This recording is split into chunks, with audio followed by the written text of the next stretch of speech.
లక్ష్యమును జీవమును ఆధారము నీ వాక్యము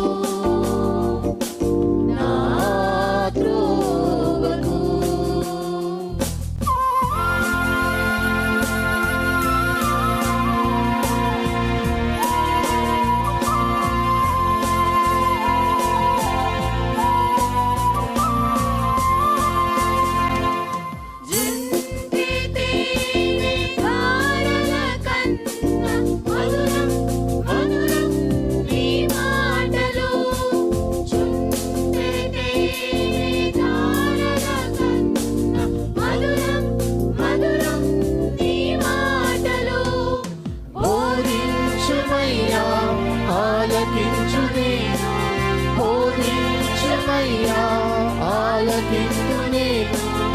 అనుసరింతునయ్యా ఆత్మశక్తితో, అనుసరింతునయ్యా.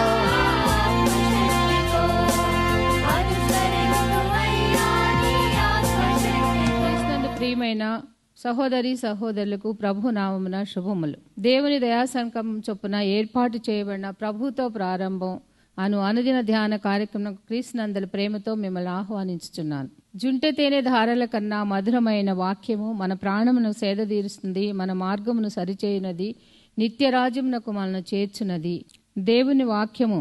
అటువంటి జీవార్థమైనటువంటి వాక్య ధ్యానం ద్వారా మన దినమును ప్రారంభించుట ఆశీర్వాదకరం. ప్రభుతో ప్రారంభం, తద్వారా ప్రతిక్షణము ఆయన మనతో, మన వెంట కాపరిగా, పోషకుడిగా ఉండాలని కోరుకుంటూ ప్రార్థనతో ప్రారంభిద్దాం. ఆయన ఆశీస్సులు ఆశీర్వాదములు సదా మనకు తోడైండునుగాక.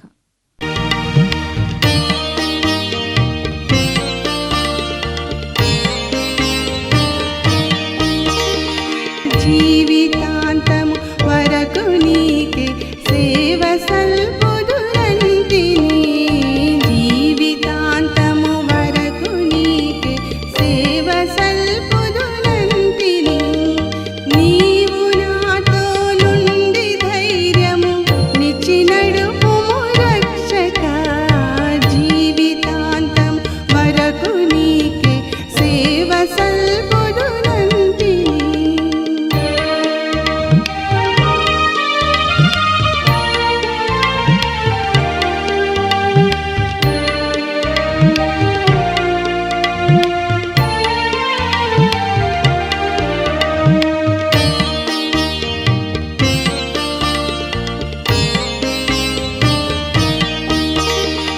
ఎన్ని ఆటంకములున్నను, ఎన్ని భయములు కలిగినా, ఎన్ని ఆటంకములున్నను, ఎన్ని భయములు కలిగినా, అన్ని పోవును నీవు నాకడ నున్న నిజమిది రక్షక, జీవితాంతం వరకు నీకే సేవ సల్పుదునంటిని.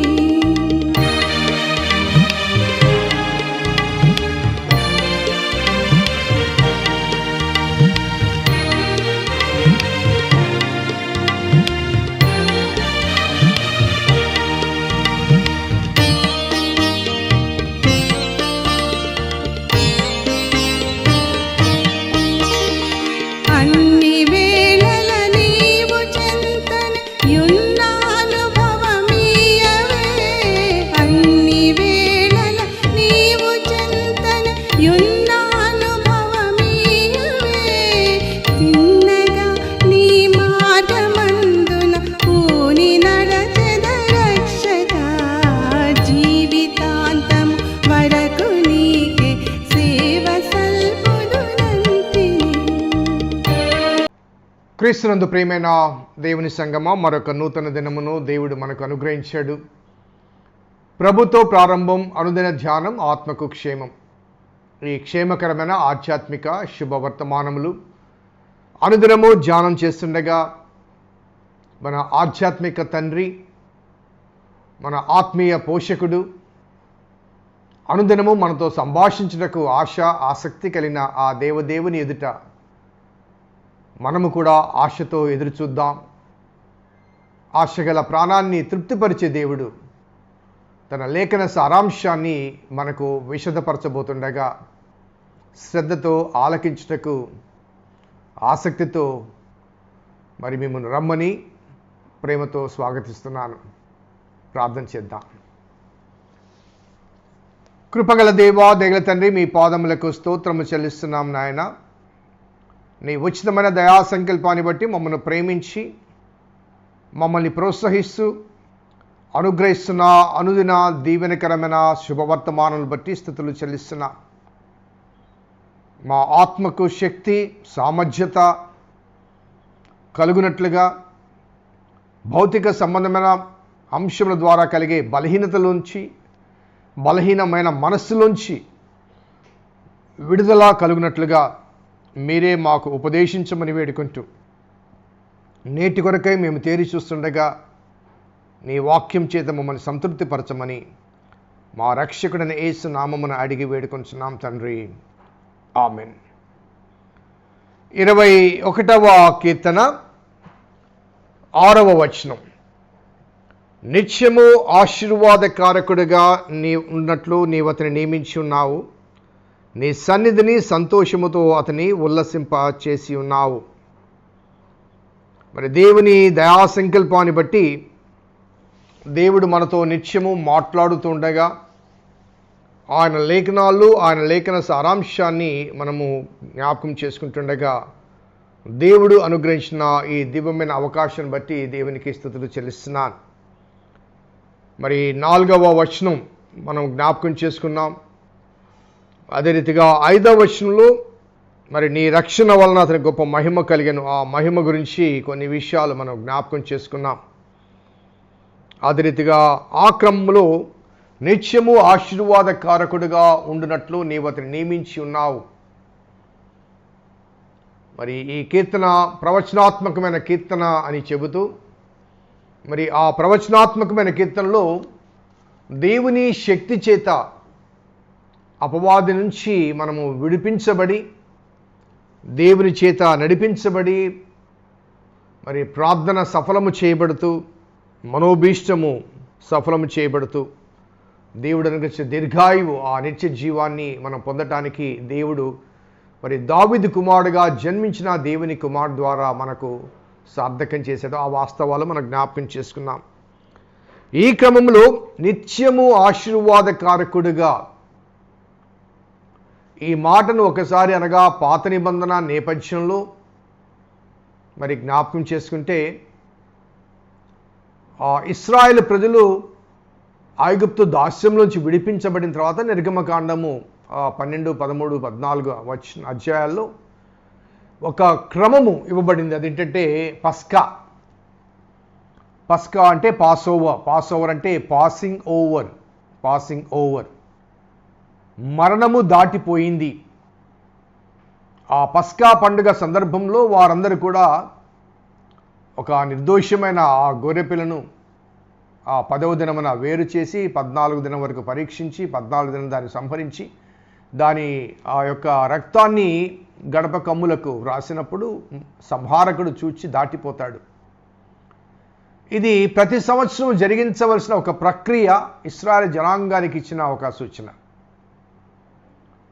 మరి ఆ క్రమంలో దావీదు ప్రవచనాత్మకంగా చెప్పిన మాట నిత్యము ఆశీర్వాదకారకుడిగా, అనగా సంవత్సరం వెంబడి సంవత్సరము జరిగించబడే ఈ మరణంలో నుంచి విడిపించబడే ఈ అనుభవాల్లోంచి, అనగా దైవ వ్యతిరేకంగా వారు చేసిన ఆ పాపానికి ప్రతి సంవత్సరము చేసే ప్రాయశ్చిత్తార్థ బలుల ఈ పరంపరలో నుంచి మరి నిత్యము అనగా ఒకేసారి తన్ను తాను బల్యర్పణ గావించుకున్నటకు లోక పాపములు మోసుకుని పోయి దేవుని గొర్రెపిల్లగా దేవుని కుమారుడైన యేసయ్య మన మధ్యకు వచ్చాడు. ఆయన చేసిన త్యాగం హెబ్రీ గ్రంథకర్త చాలా స్పష్టంగా చెప్తాడు 9వ అధ్యాయంలో 10వ అధ్యాయంలో. అవన్నీ వివరాలు చెప్పడానికి మనకు సమయం సంక్షిప్తంగా ఉంది కాబట్టి అక్కడ తాను రాసిన హెబ్రీ గ్రంథకర్త రాసిన మాట ఏంటంటే, గొర్రెలకు కోడలకు ఆ రక్తము చేత మీరు విమోచించబడలేదు, ప్రధాన యాజకుడిగా వచ్చిన దేవుని కుమారుని యేసయ్య తన రక్తాన్ని తానే స్వయంగా తీసుకుని తానే యాజకుడు, తానే బలి అర్పణ గావించబడే గొర్రెపిల్ల ప్రజలందరి పక్షమున ఒక్కసారే బలి అర్పణ గావించి నిత్య విమోచన కలిగింపచేశాడు. కాబట్టి ఆయన యందు నమ్మిక ఉంచిన వారికి నిత్యము ఆశీర్వాదం, సంవత్సరము తర్వాత ఒక సంవత్సరం కాదు, లేకపోతే పశువుల చేత, లేకపోతే గొర్రెల చేత, కోడల చేత వధించబడిన ఆ రక్తం కాదు.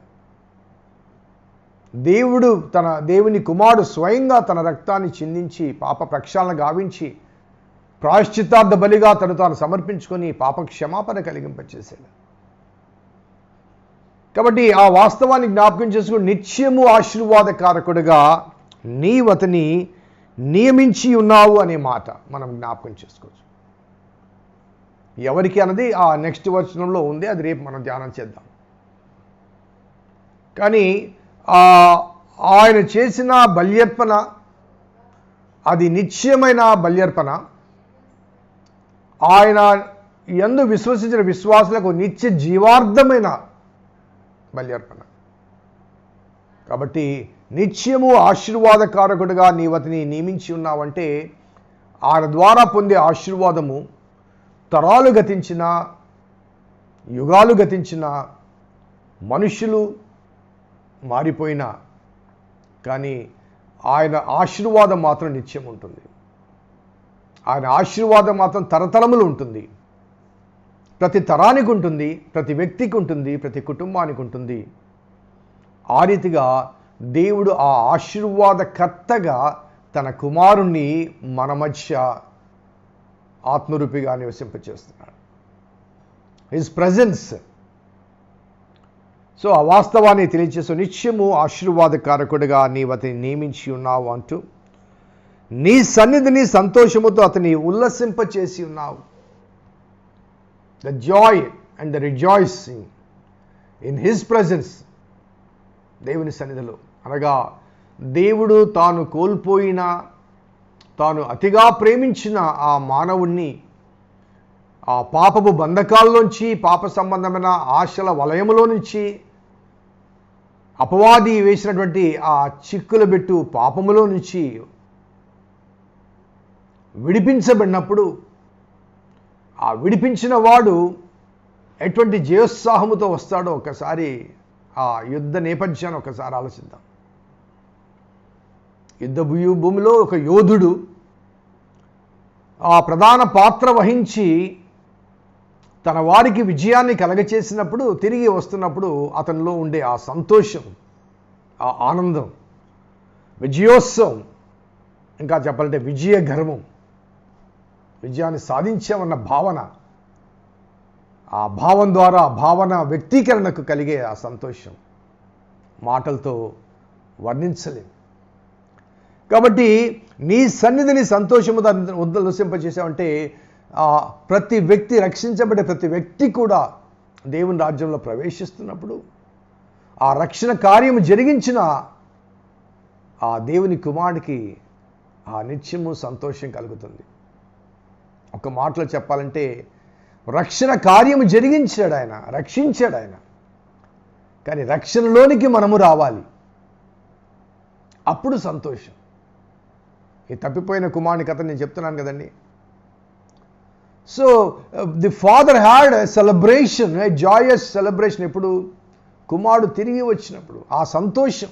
నాతో కూడా సంతోషించుడి అంటాడు కదండి. తప్పిపోయిన నా కుమారుడు బ్రతికి వచ్చాడు, చచ్చిపోయిన నా కుమారుడు తిరిగి వచ్చాడు. That's how God and his son receives Joy because of the repented sinner. ఒక పాపిగా మనము తిరిగి వచ్చినప్పుడు ఆ సంతోషం ఆయనకు ఉంటాయి. కాబట్టి ఆయన ఆశీర్వాదకర్తగా నియమించినప్పుడు ఆ నియమించబడిన ఆ ఆశీర్వాదం సమస్త మానవాళికి సంబంధించింది. దేవుడు అబ్రహామును పిలిచినప్పుడు ఆదికాండము 12వ అధ్యాయంలో 3వ వచనంలో ఆయన అంటాడు, భూమి యొక్క సమస్త వంశములు నీయందు ఆశీర్వదించబడినంటూ అబ్రాహాముతో చెప్తాడు. భూమి యొక్క సమస్తమైన వంశములు అన్ఫార్చునేట్లీ అబ్రహాం సంతానము మేము మాత్రమే ప్రత్యేకించబడిన జనాంగము అనే భావనలో కొనసాగారు. కానీ వారి ద్వారా, అనగా ఆ జనాంగము ద్వారా దేవుడు ప్రకటించబడాలి, ప్రదర్శించబడాలి, దేవుని ప్రేమలోనికి వారు రావాలి. అన్ఫార్చునేట్లీ వారికి ఇతరులకు మధ్య వైరాలు, యుద్ధాలే జరిగాయి చరిత్ర అంతా. సో అబ్రహాంతో చెప్పిన మాట, భూమి యొక్క ఆ సమస్త వంశములు నీ యందు ఆశీర్వదించబడును గాక. నిత్యము ఆశీర్వాదకారకుడైన దేవదేవుని కుమారుడు అబ్రహాంలోంచి, దావీదులోంచి ఉద్భవించాడు. అది మనందరికీ, అదే రీతిగా దేవుని ప్రజలందరికీ సంతోషం. ఇదే మాటను గలతీ పత్రికలో పౌలు భక్తుడు ఎత్తి రాస్తూ, గలతీ 3వ అధ్యాయం 8-9లో, నీ యందు అన్యజనులందరూ ఆశీర్వదించబడుదురు.